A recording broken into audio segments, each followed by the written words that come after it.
Hey guys, so welcome to my channel.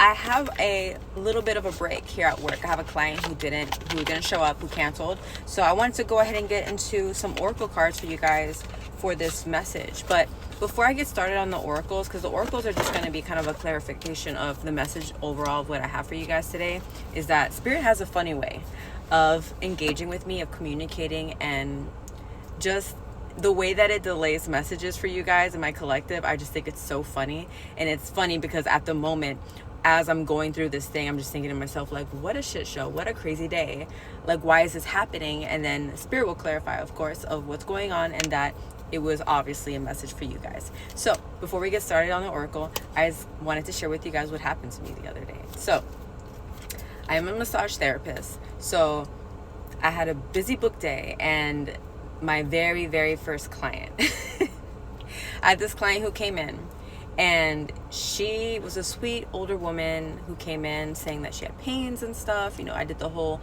asking the questions, what do you want me to work on? What can I do to help you today? And she explained, you know, all of this. So as I'm about to leave the room, I'm not going to get into like too much detail, but let's just say that she was very needy and specific about what she wanted. And she literally just came into this massage not relaxed. Like, you can just tell as she came in, like, you know, when you pay for a massage, you come to relax and kind of forget about the outside world, the reality of just, you know, having that moment to yourself. So the moment she got onto my table, before she even got into my table, I already felt this energy from her. So I'm just like, okay, let me, you know, what can I do to like help her, you know, relax, help her have a good experience.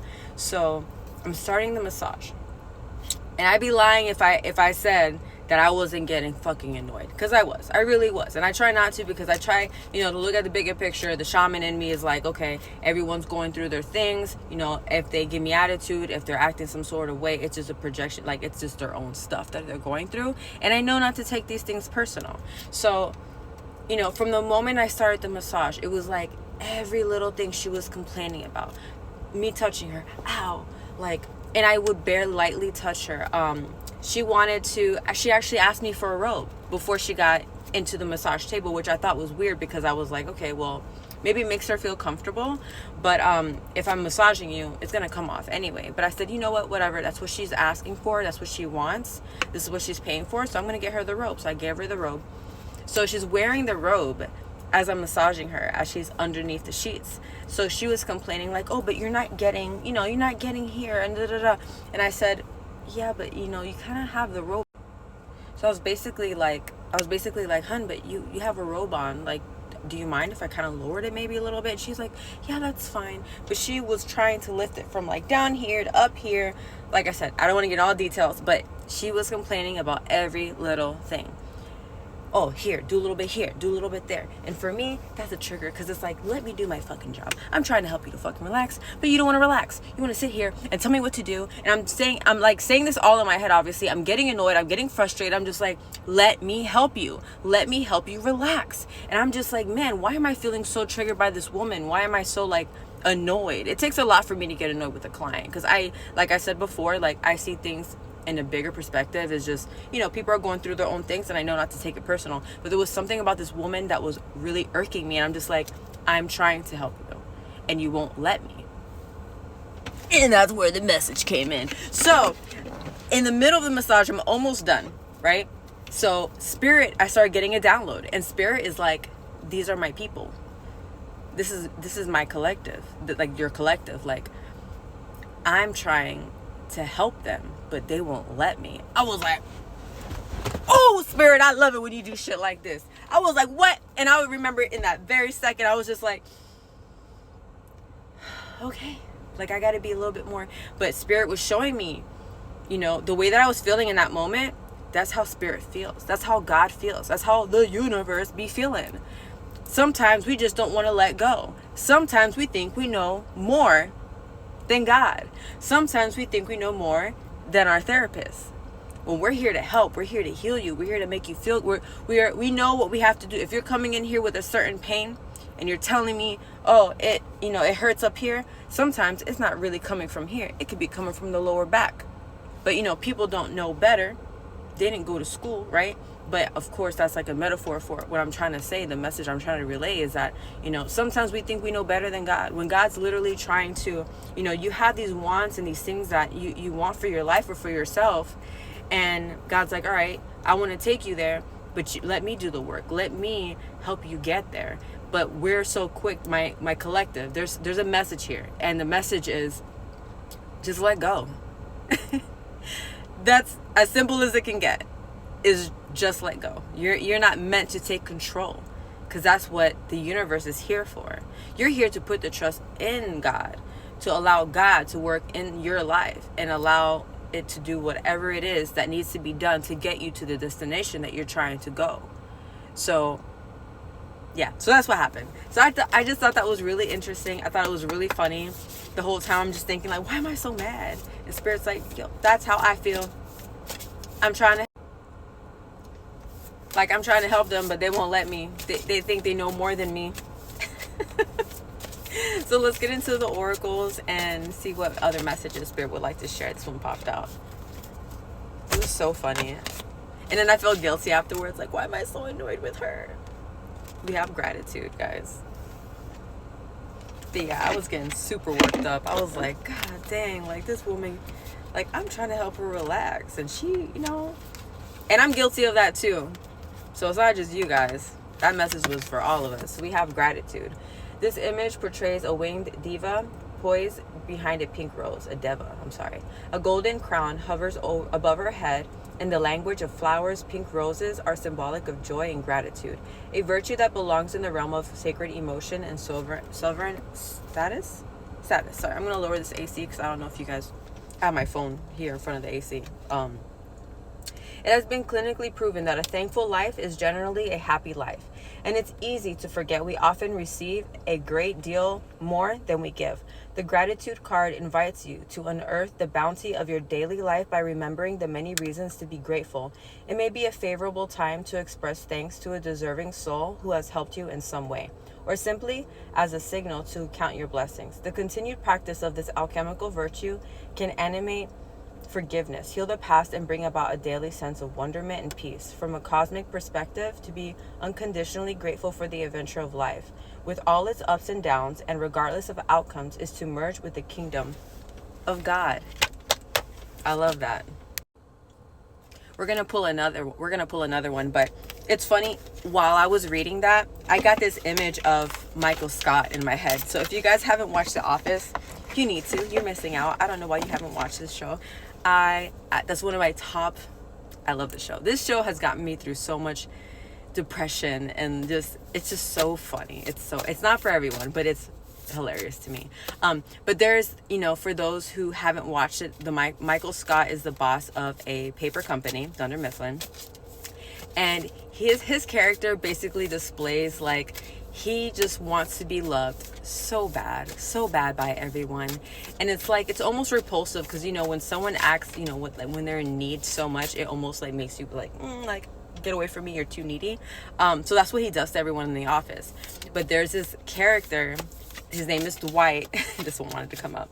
His name is Dwight, and he is basically like his number one, like he wants to be his bestie. He's always there for him whenever he needs. But it's funny how the one person who actually really cares about Michael, he's repulsed by him. He's always like, no, I'm fine. I don't need your help. Get away from me. So I don't know why Spirit was showing me that. It's like having an appreciation for the people who are already in your life. Spirit wanted to share. There's this thing about, like, there's someone here who is so worked up on someone. Maybe you're like trying to get someone's attention, whether it be romantically or even a friendship. It doesn't have to be romantic. It could be like, man, I really want to be friends with them, but for some reason they don't really like give you the time of day, or they kind of dismiss you. And I just heard Spirit say, this is a protection. It's not a denial. So there's a reason why you guys aren't clicking, whether it be friends or romantically. But Spirit is asking you to look at the people around you, the people who choose to be around in your life, like they choose you every day. That's what you should be focusing on, and that's what you should be grateful for. Because you don't have to persuade someone to want to be around you or to be with you, right? That's not love. That's not a true friendship. So that's something that, you don't want to receive something less than what you deserve. So if you guys are pulling a Michael Scott, stop it. Alrighty, so let's get into the card. So we have Faith here. This card illustrates the poetic words of the Indian poet and sage Rabindranath Tagore. I probably said that wrong. Faith is the bird that feels the light and sings when the dawn is still dark. A small child wearing a traditional mourning veil stands in the foreground. She symbolically waits in the shadows for the dawn to break with the promise of a new tomorrow. The leafy boughs frame the silhouette of a solitary songbird as it cheerfully pronounces the coming of dawn. There are times when we too feel like we're in the shadows of the unknowing, when our faith in the divine purpose has been shaken by suffering, sadness, and fragility of our humanness. Yet it is often that these wake-up calls that initiate new growth and willingness to seek out answers to the deeper meaning of life and mysteries of our own divinity. Whether we see it or not, the connecting force of divine love is fully operational every second of every day.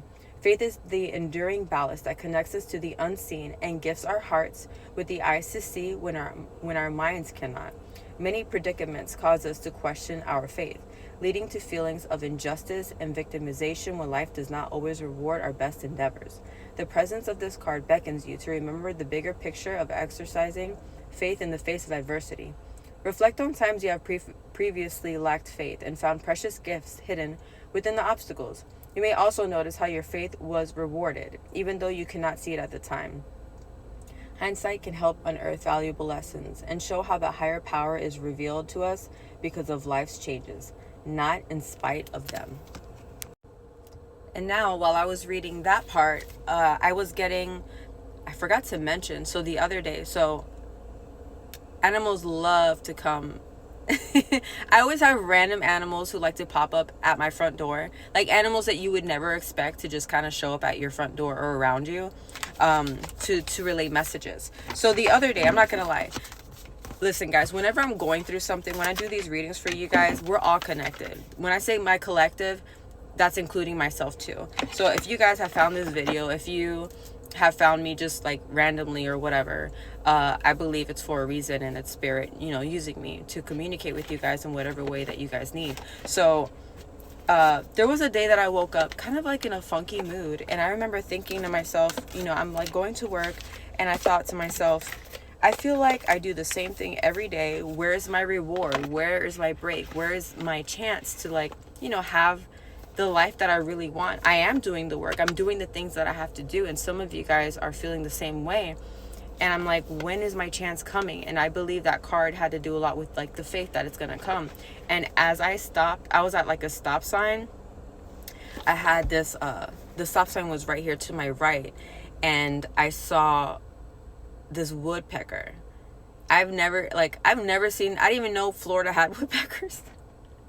And I just seen it. It was so close, like, and it was funny how it happened, because he just kind of like perched up on the, like, not the top, he was like, we were eye to eye while I'm sitting in the car, and he's like, and he looks dead into my face, and I go, because this was in the moment of me thinking this, and he looked at me kind of like, I'm like, okay, spirit, what you gotta say? Because I wasn't, I didn't recall like what the woodpecker, meant. There's so many animal totems. I'm not gonna memorize all of them. So I looked it up, and guess what I found about the woodpecker? It is a representation of just keep going, like good things in life, amazing things in life. It's a road that not everyone takes because it's hard. It's a lot of hard work. What do woodpeckers do? They peck at the wood, and they keep going at it, and it takes a while, but they keep going at it, and sorry. And in that moment, I heard spirit say, like, be the woodpecker. You're gonna get there. You're gonna make that hole. You're gonna, and make other ones, but you have to work at it. This is something that, for my collective, I feel like you guys are facing this because this is something you've never done before. I'm feeling the need to share that book again, Breaking the Habit of Being Yourself. You guys are in the midst of changing literally timelines because you're forcing your body and your mind to do something that you've never done before. So it's gonna feel uncomfortable. It's gonna it's gonna feel weird. There's gonna be times where you're gonna question yourself, like, am I doing things the right way? Am I doing enough? Am I just like, and Spirit's just saying, just let go, just be. You know what you had to do. If you guys did one thing a day that gets you towards your goal, then you're doing enough. Then you know what you do the rest of the day. Enjoy yourself. There's something about just having that faith and throwing it out there and just knowing that the divine is going to take care of it, because the divine will. That's the whole letting go of control comes from. It's just understanding that all the things that you ever want, God already knows. God already put that inside of you because it already exists out there. But just because it's like not here yet doesn't mean it doesn't exist. It does exist already. If you want it to come quicker, enjoy your life. Be grateful, like the previous card, for the things that you have now, for the people that you have in your life now, and just get excited about it. Get excited. Like, if you really believe that everything that you ever wanted is real and it's coming to you, how would you live your life every day with that belief, knowing that I already have it? Now all I gotta do is chill. Yeah, I gotta do my work. Yeah, I'm human. I gotta go to work. We gotta pay these bills. We gotta take care of these kids. We gotta cook. We gotta clean. Right? But also putting yourself first. And I'm hearing like there's something about pleasure. Like, bring pleasure into your life every day. When you find yourself feeling stressed out or like wondering when is this thing, do something nice for yourself. Go get your fucking nails done. Go take yourself to the beach. You don't even have to spend money. Do something. Get a book. Go read under a tree. Take your kids to the park and just enjoy what you have already, because that's only going to magnify everything that you would ever want in this life so much faster, guys. So that is the overall message. I'm going to leave it at that because I need to get back and get my towels ready for my clients. But was there something else? I'm trying to remember. It was other than that happened. No, that's pretty much it. So I love you guys. Until the next one.